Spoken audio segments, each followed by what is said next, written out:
Well, if you thought last week's announcement of a record low official cash rate of 1% was wacky, well, hold on to your jaw, because now economists are pondering the possibility of negative interest rates arriving in New Zealand. What monetary sorcery is this, you say? Well, beaming in from Wellington to explain is Dr Oliver Hartwich, Executive Director of policy think tank, the New Zealand Initiative. Good morning.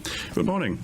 So, can you explain what negative interest rates even are?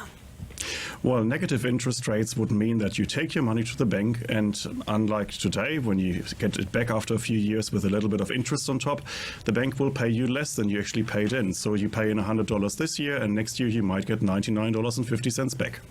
So you're paying the banks to hold your money?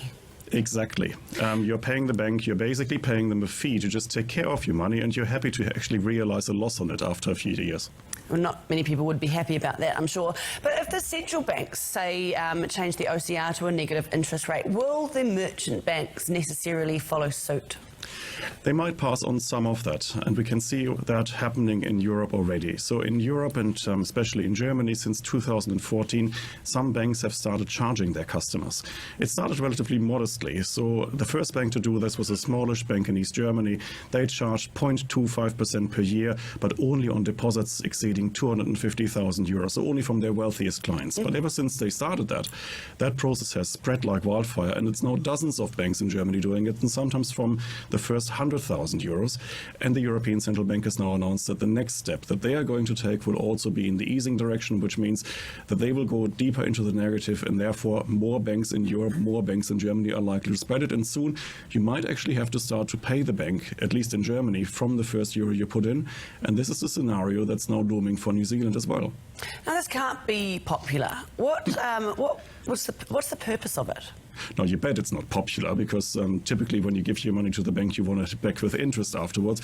The purpose is, of course, that banks are arguing, or the central banks at least are arguing, that the so-called monetary transmission mechanism is broken, that ordinary monetary policy doesn't work anymore, and now they have to find some different ways of distributing the cash.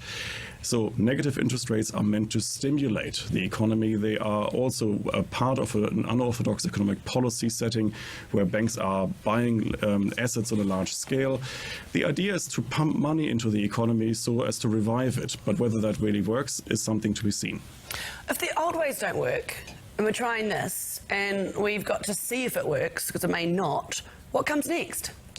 Well, what comes next is perhaps political unrest, at least in Europe, because you can imagine that savers are extremely unhappy about it. Imagine you're saving for retirement, and suddenly you see that you can't actually save properly anymore as you used to all your life, because the banks are taxing it away effectively. Now, that leads to political unrest, it leads to political populism, because there will be parties promising a return to the good old days when you could actually get some interest in your bank account.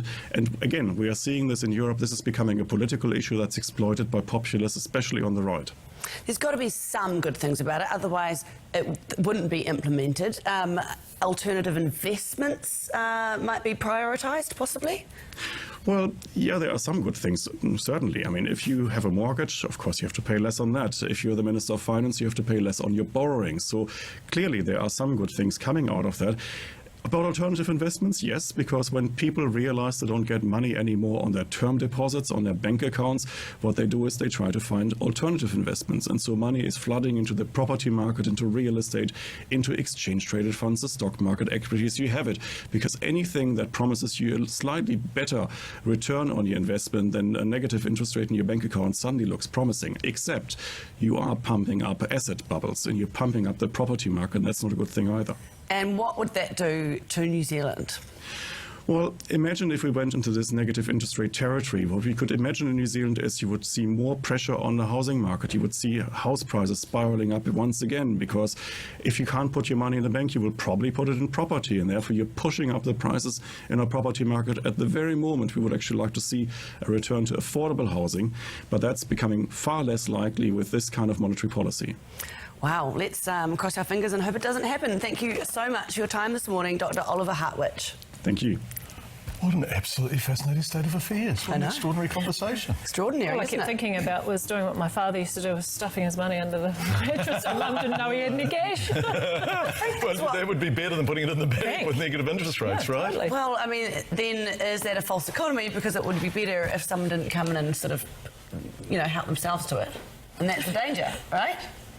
Yeah. Or maybe you've got all these notes and then the mice come and they eat through it and then all of a sudden, These are the things. This is why banks are good. It's called children. This is absolutely fascinating, though. And we always talk about interest rates in terms of the cost of debt, because most of us have mortgages or credit card debts or whatever. But if you are watching and you're in the fortunate position of not having debt or having savings, with the OCR down at 1% and banks paying, I don't even know what banks are paying now. What are they paying? 2.5% max on savings? What are you doing with your money, if you have any, if you're lucky enough to have some? Treading water. Apparently there are some people in Germany, they've got used to it and they're kind of used to the fact that they kind of pay the banks to look after their money. Yeah. But, as he said, then what happens? People get upset about it, they see their bank balances dwindling, and let's bring in the new Trump.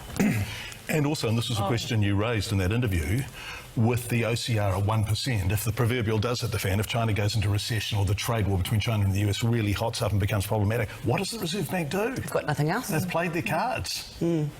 But they have played quite a strong card, so hopefully that'll, get us in a good position before it happens. Actually, speaking of that, Adrian was on Q&A tonight. That'll be a good interview. I really look forward to hearing from him.